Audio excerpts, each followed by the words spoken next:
Today's program is called The Writing Life, Struggles and Celebrations, Lorna Landvik and Faith Sullivan. And I have a couple little blurbs about these two ladies.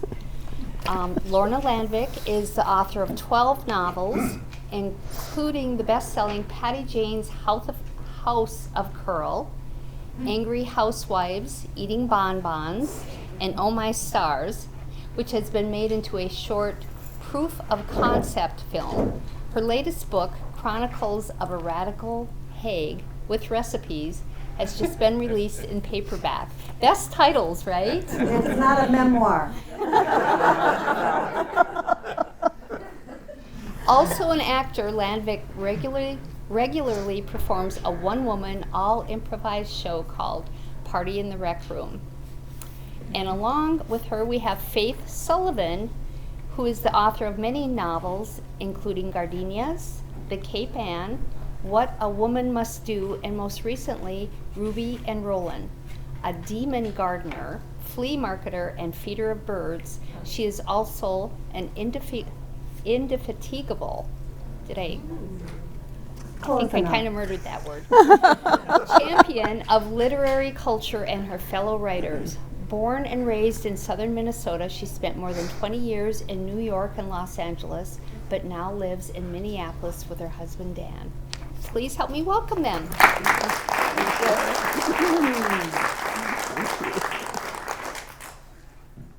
So you're the moderator, but we just start talking, right? You just start talking and do what you're doing. Okay, well, listen, I want to say about this lady. She has written, 12 novels she has under her belt, and her novels are such that mostly you laugh, but once in a while you cry, and always you come away with a better sense of loving the people around you. That's my take on her books. Now, it's very awkward to carry 12 novels under your belt.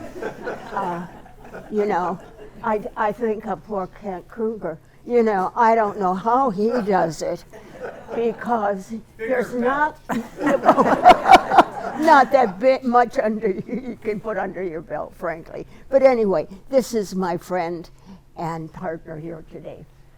And let me expound on Faith. I feel so grateful that I'm in her circle of friendship, because it's a wide, wide circle. And her books are so dear to me. They take me places where you want to go in a book. You want to meet these people, you want to know them, learn from them, yell at them, don't do that. And you just go away with that satisfied feeling when you close the covers of, ah. And Faith is a letter writer, and you know how rare that is these days. And I'm also privileged to be on her list. I think 100 people she writes to once a month. Yeah. And those letters, she's so erudite. She'll quote Chaucer, and I'll think, Chaucer? And funny, she'll put in her jokes. So here's to you, Faith. Oh, hey, mutual. Now we have got all that love out of our systems. Now we'll get down to the down and dirty. Yeah. I saw that the name of our program is Celebration and Struggles. So what should we start with first, the celebration part or the struggles part? Well, I was thinking about this before, in fact, several days ago, and I thought, I wanted to ask you, first of all, what is the most difficult point in writing a book from the time you get the idea until you're out there in the public selling it? What's the most difficult point?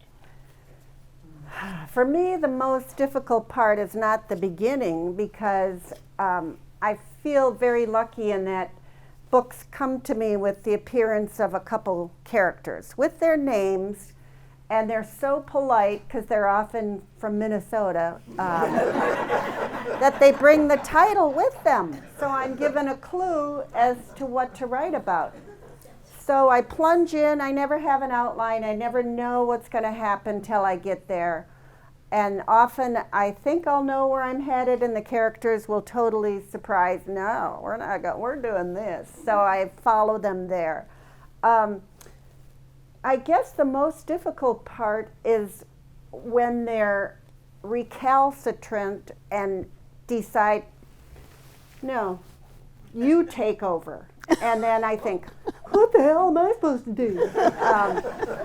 So I do have probably 7 novels in various size in my computer, and 1 in paper, Lila Lund Hepcat, which I hope to get to someday. But that's the struggle, when you can't finish. And usually my characters allow me to finish, but sometimes they don't. So that's my struggle. Yeah. How about you? Yeah. Well, I was thinking, when COVID came along, I was halfway through a novel, and something about the lockdown, it just shut me down with the novel. I felt like I couldn't continue that long a project. And I don't know why. It was purely in my brain, I guess. So that's when I started writing the letters. Because I wanted to keep in touch with some people, family, friends, neighbors, all kinds of different people. People in California, people in New York, people in Costa Rica. I mean, I have a eclectic collection of people.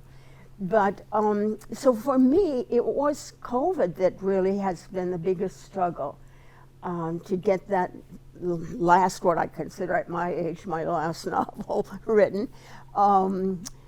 Yeah. I think for me, the struggle part comes from outside.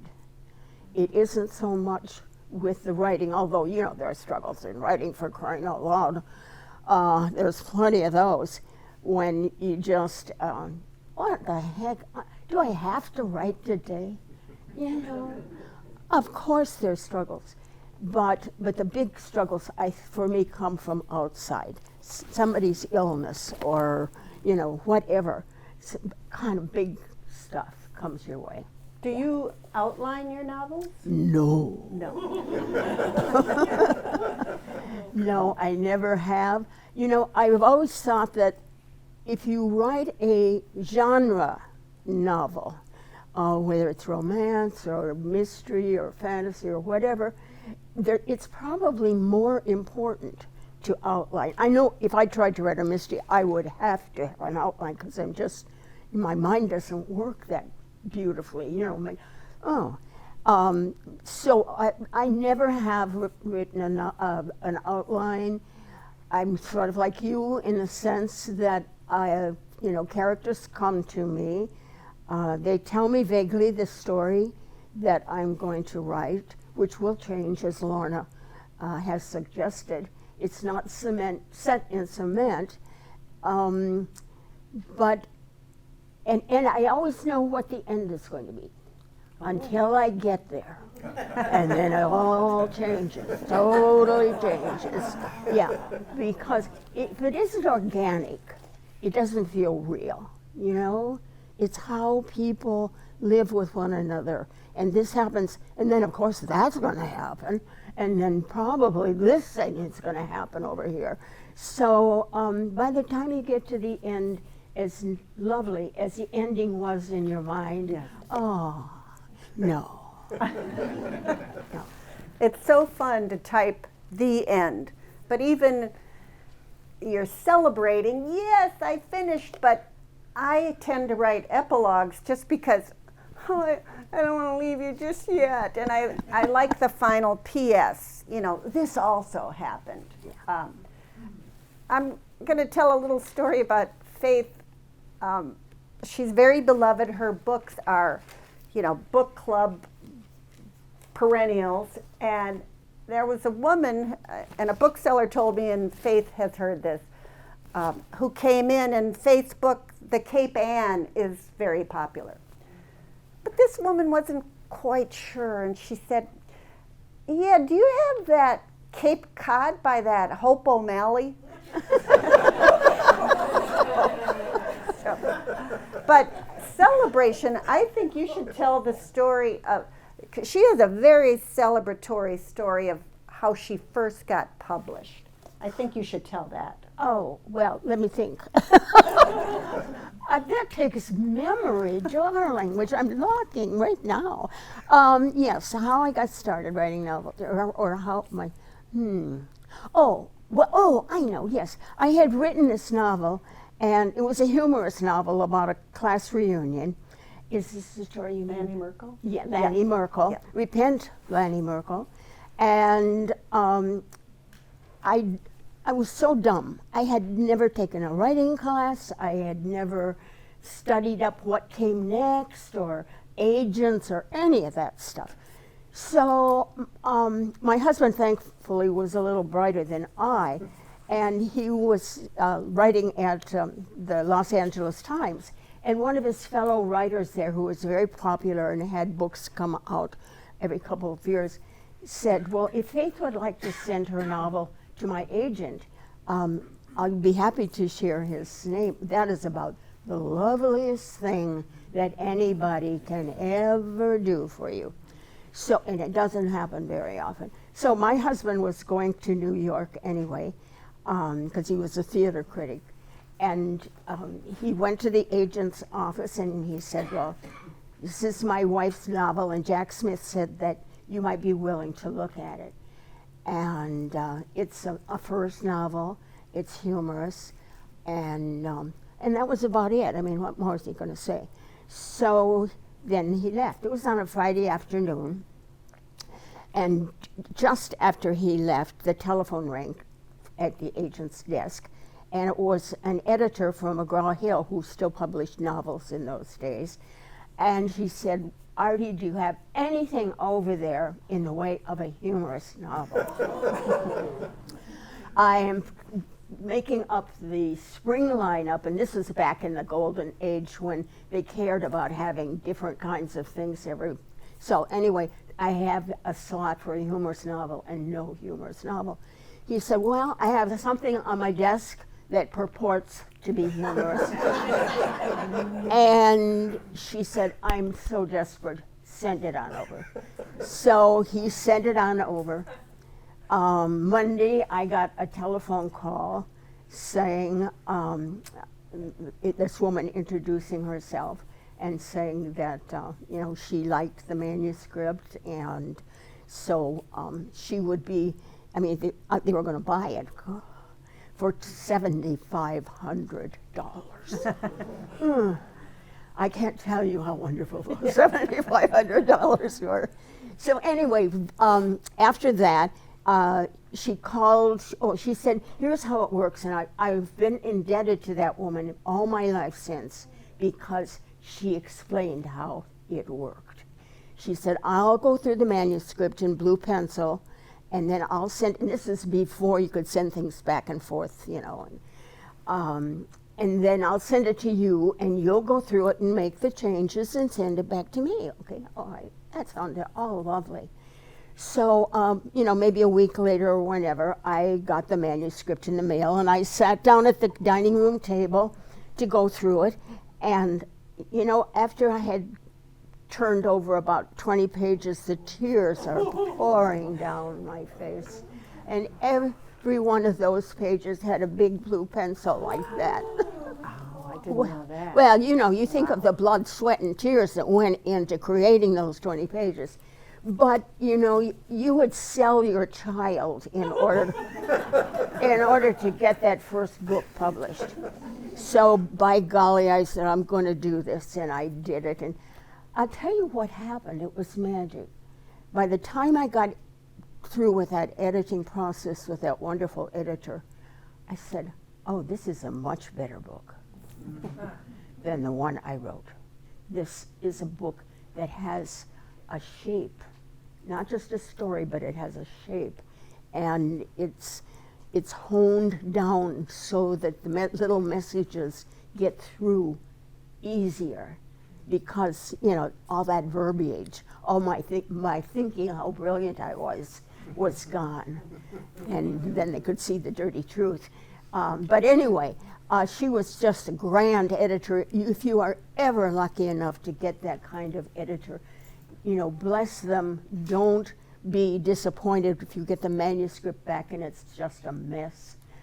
You say, I'm so glad somebody cared enough about this story to go to all that trouble. So anyway, is that what you wanted me to tell? Yeah. Well, that's so different than the story of my first novel, publication tale. We were moving back from Hollywood, California, where my career as a movie star hadn't panned out. And I had always wanted to be a writer, but I always liked to act too, so I thought in my 20s, why not knock Meryl Streep off her pedestal? And so I had a lot of fun out there. I loved LA, but we decided to move back. We had our first daughter. And these characters, Patty Jane and Harriet, came into my head with the title. Oh, who are you? What are you? And so I started writing. I moved back to Minneapolis and got hired by an improvisational comedy troupe called Dudley Riggs. And it's so fun to go by the display case in this college because Claire Denton, who used to be the theater guy here, his daughter Melissa and I were in the troupe together. And I just took their photographs and I sent them to her. And we actually toured here and performed in De Smet. And of course, we're picked up by the cops later, but because we knew Claire. So it was the feathery fans that did it. So I finished my novel, tried to get an agent, took a long, long time. And again, this was pre-email, just postcards, flooding the mailbox. No. The occasional letter, no, thank you. Finally, I got an agent, and then it took 30 rejections before somebody finally said that yes. And I am so proud of one thing about my writing, and that is my perseverance, that I wasn't going to let somebody's no be my final answer. So then a very small press called Bridgeworks bought it, mom and pop, but the pop had been the former publisher of the Wall Street Journal. So he had contacts all over, and I got much more coverage because of him. In fact, the first speaking engagement I had was at the Houston Public Library, and on the dais, I never can say that. Well, that thing you sit on, was Kareem Abdul-Jabbar, James Patterson, Rudolfo Anaya, and this guy, Carr, who had written a civil action. And they gave wonderful speeches about the meaning of library, and I'm just sitting there. Maybe I should have written a speech. Because I just like to improvise. So isn't this true, Faith? You start telling a story, and you think you're going down the avenue, but there's a little alley we got to go down to there. Yeah. So I'll just tell this because it speaks to the love of books. I started out and I said, I was in your Houston Public Library and I have a backpack, and of course in my backpack I had and a guy yells out, a big yellow banana. And so I had to make up a story, according to that first suggestion and others. And he comes up to me after with his wife, Miss Mabel, and says, thank you so much for using my suggestion, that was so fun. And we got to talking, and he hadn't learned how to read until he had his children, and his wife noticed he couldn't read. And he had a big company, over 500 employees, and faked his way through life, without, how smart do you have to, had been in an iron lung, and they kept, in first grade, and they kept passing him. Oh my God. So his wife was saying, it was thrilling, but it was kind of scary. We'd be driving, and he'd say, stop! and I'd slam on the brake because he just read a stop sign, you know, every word.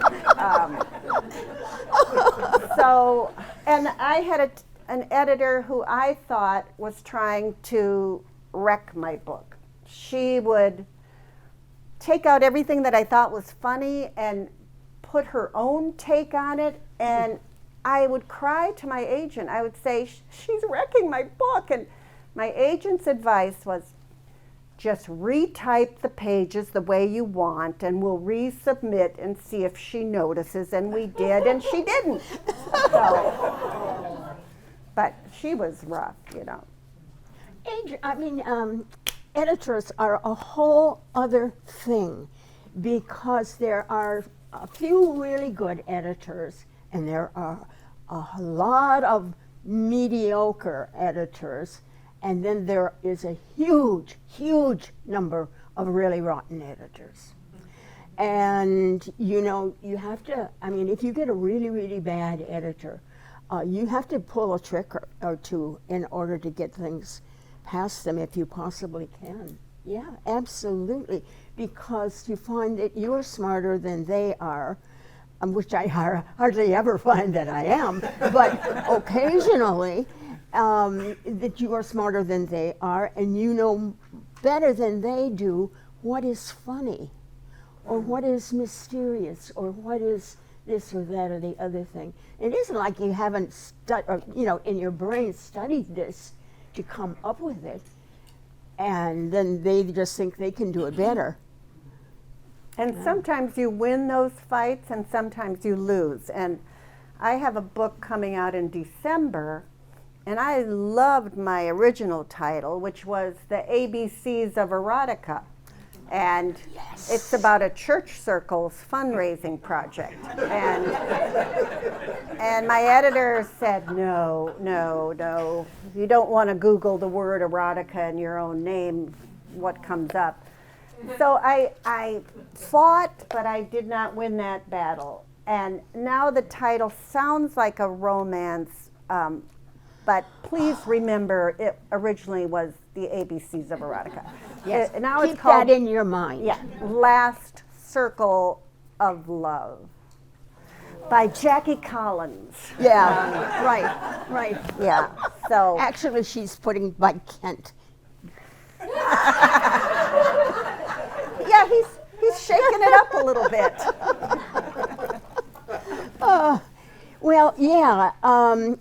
Titles are a funny thing. Sometimes I don't have a clue what I'm going to call a book, even though I know the story. The title hasn't come to me yet. And sometimes, of course, I know from the very beginning what it will be. But then, as you say, it goes to the editor, and they may or may not like your title. I had a book that I titled The Dog in the Manger, after the story of the dog who's jealous of the cows and won't let them, anyway. It's about envy, and really bad envy. And that's what the book was about. So the editor at that time that I had said, there's nobody in this world that's going to know what that means. Well, I said, I can tell them what it means. No, that would not do. So she said, I know this is frustrating, but, just sit down and brainstorm and write down whatever comes into your head. And so I did that, and I sent them off to her. And then she called me up and she said, now this is where it really gets, the rubber meets the road here. The sales staff likes what a woman must do. And I said, no. Yes, the sales staff chose my title, and it wasn't even on the list.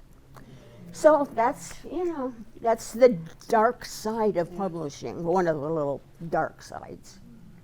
Another dark side, for me, if we're talking about the struggle part rather than the celebration part, my third novel. We make it all sound like. I know. Are you feeling good yet? No, my third book I had written 50 pages of, and it was about a mild-mannered actuary named Fletcher Weschel. And I never think that my real life touches my novels. I don't base characters on anybody, but of course my own personal experiences and people come into play subconsciously. So I had been temping it back in Minneapolis at American Family Insurance on the actuarial floor, which was wild. And so I decided to write about this character, and he's very lonesome, and to give himself playmates, he creates, you know, these personas, like he's an international jewel thief or a rodeo star. And then, it's totally surprising me, on page 50, he wakes up in his childhood bedroom with his Davy Crockett coonskin cap on the bedpost, and the room's filled with aliens. And I thought, wow! And I was so excited, and I sent those 50 pages to my editor at the time, who called me back about a week later, and she said, Lorna, there seem to be aliens on page 50. And I said, I know, I am so excited, I can't wait. No, we don't want you writing about aliens. So I tucked that book away. It had been set in Minneapolis. I was on a whirlwind tour through the Dakotas, and I was in Pierre. And for some reason, I was thinking of Fletcher, and I thought, and this was years later, I thought, whoa, if aliens are going to land anywhere, they're going to land in Pierre. Just because it's kind of built in a basin and all these brown hills. So I was so excited. I walked around the town. I talked to a crop insurance salesman. I went up to the Capitol, and I finished the book. And then that was years later, so I have a different agent, editor, who says the same thing. No, we don't want you writing about aliens. And I said, well, I guess I already did. So I self-published that book, which was miserable because you have to be a good promoter to be a self-publisher. And I'm, my paternal grandmother's words are always in my head. Don't toot your own horn, Lorna. Don't toot it. Oh yeah. Thanks, Grandma. So then I had coffee with another writer who's here, Sarah Stonich. Hi, Sarah. And she told me the University of Minnesota Press was now doing fiction. And so I met with them, and they reissued the book. So that, I guess, goes under the heading, don't give up. And if you want to write about aliens, you go ahead and do it. Darn right. Yeah. Yeah. Well, something you said earlier on made me think about, people, I'm like you, I don't take anybody from life. I think that would be terribly presumptuous, and you're getting into their privacy if you do that, and I just don't feel comfortable with it. So I don't ever do that. When my first book came out, a good friend of mine whose children were in the same little elementary school as mine came over to my house, and she said, well, I like the book, but I know that I'm Mary Jean. Now, Mary Jean was a short redhead who wore very high heels, and she just clicked through life and was quite presumptuous, and was always trying to help people with self-help books of different kinds. And my friend was tall, slender, prematurely gray, utterly beautiful, just drop dead beautiful.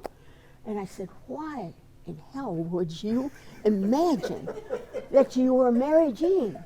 And she said, well, because I have all these self-help books at home, and I'm always reading, and you knew that. Well, see, it's like that. People will find themselves in your book, even though they were the last person in the world, Yeah, a fun little thing I like to do is occasionally use a real person's name in my books, just for fun, like in, I don't know what book, but I had just mentioned a law firm, and it was like Copenhaver, Schmitz, and Kronfeld, and they were three actors from Dudley Riggs who'd be the last people you'd go to for legal advice. But the surprise of characters, how in this book, the character that came to me was an 80-year-old newspaper columnist. And I thought, okay. And then shortly after she's in my head, the newspaper publisher, a woman, and her son come into my, okay. And I started writing, but then this character totally surprised me by having a massive stroke and being out of the picture, being hot. And I thought, wake up! But that was the truth of her story, so I had to, okay, what's happening now? So for me, that's it can be really fun, but it can be really scary when these characters decide what their fate is, and it's not like we're not in charge, but it's like when you It's have like kids. jumping off into the water and you don't know how deep it is. Yeah. That's what it's like. But oh yeah, those swimming lessons are going to come in handy. Yes. So, Yeah. Oh gosh, there was something else I was going to bring up, but now it's completely gone out of my mind. This is what happens when you're 89. I mean, it's there 1 minute and it's totally gone the next minute. If you're lucky, it comes back tomorrow or tonight. And if you're not, well, it wasn't that important. how about if I just mention Faith and I belong to a group called Women Who Whine, WINE. And there were 10 writers, now there are 8. And we get together for dinner at each other's houses and drink quite copiously.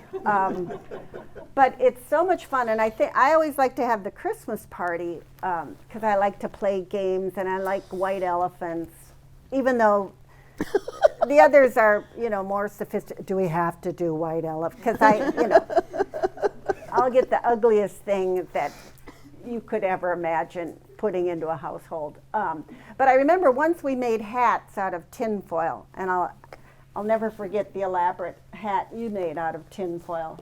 And you're not even a conspiracy theorist, are you?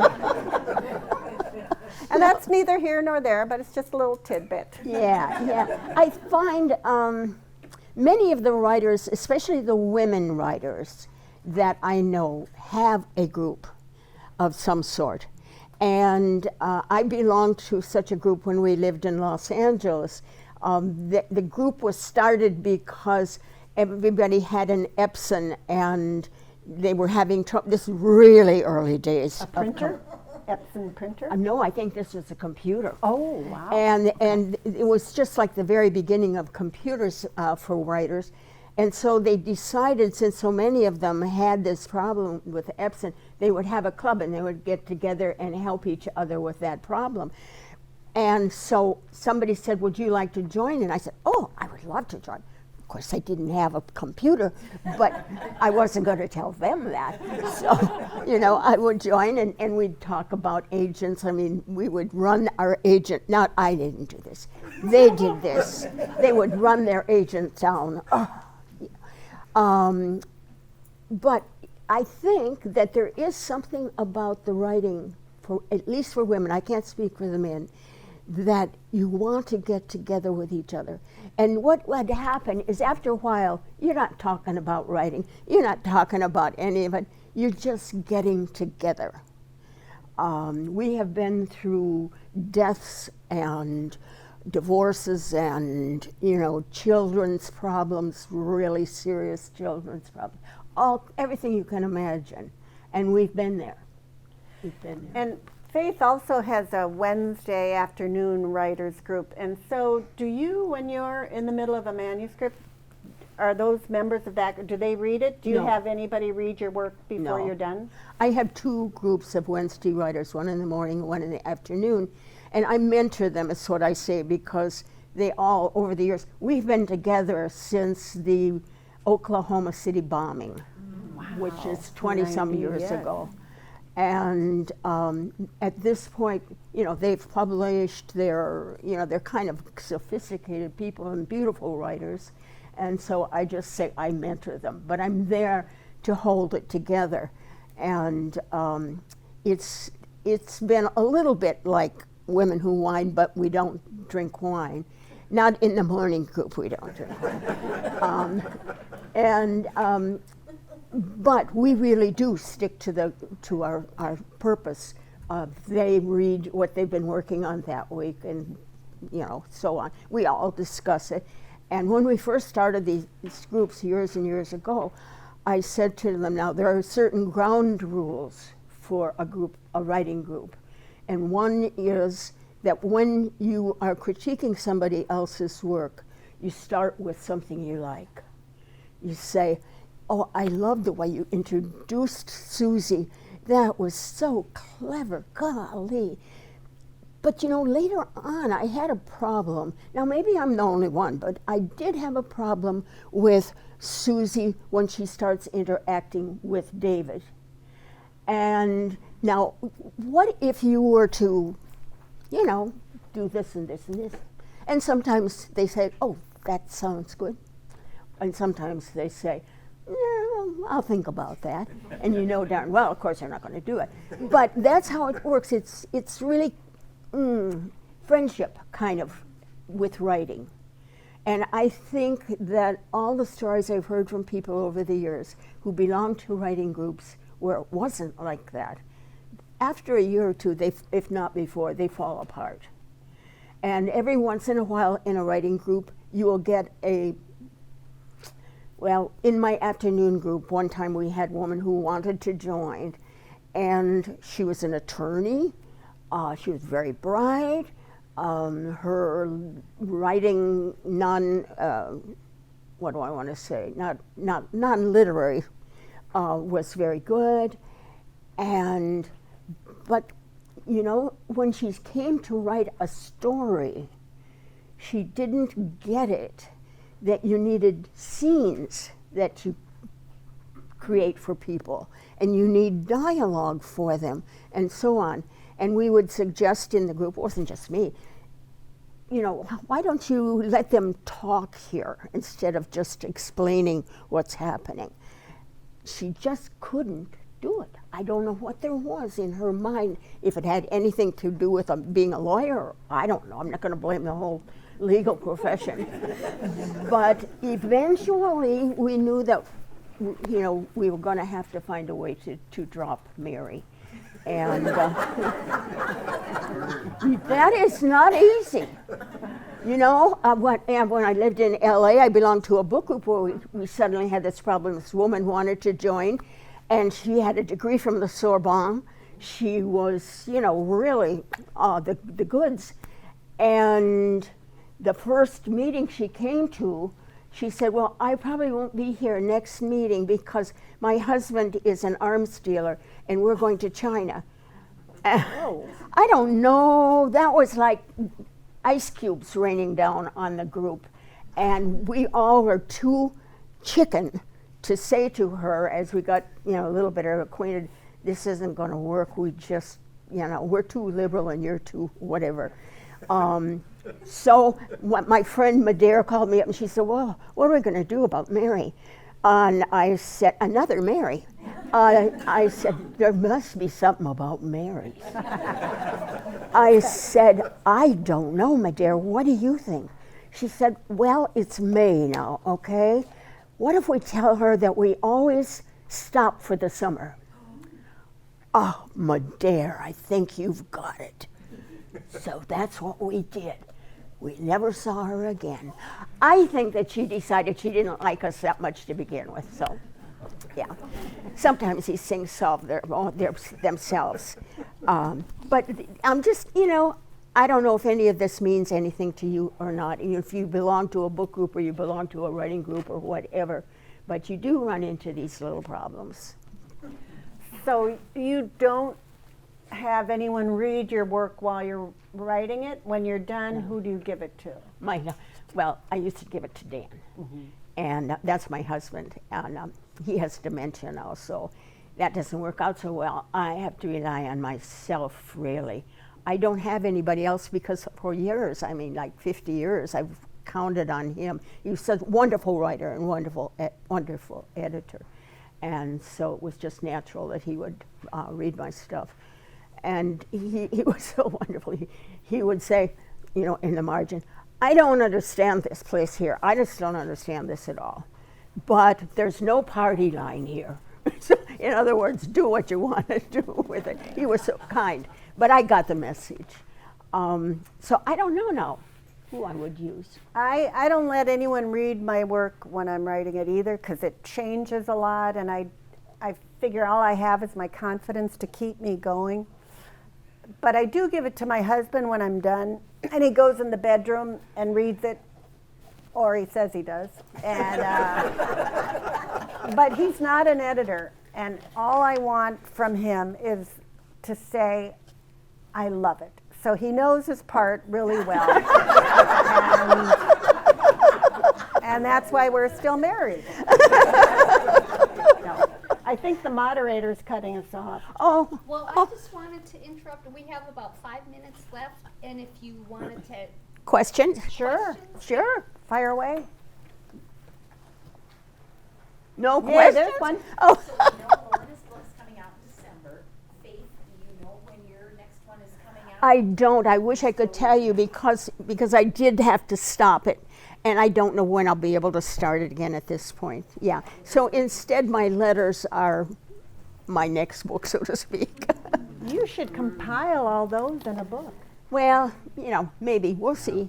We'll see. Do you write individual letters to people, or is this a group letter that you just? It's a group letter, but I put them in envelopes with a stamp and address them by hand. So when people get them, they are really getting mail. You know, it's not on the machine. And not to brag about both of us, but she has very good handwriting. It's so fun to see a letter in really good handwriting. And I have really good handwriting. I mean, we just honor the art of, and we learned how, you know, how to write pretty. Did you have a question, sir? Well, I just wanted to say this has been delightful. I really Thank enjoyed you. it.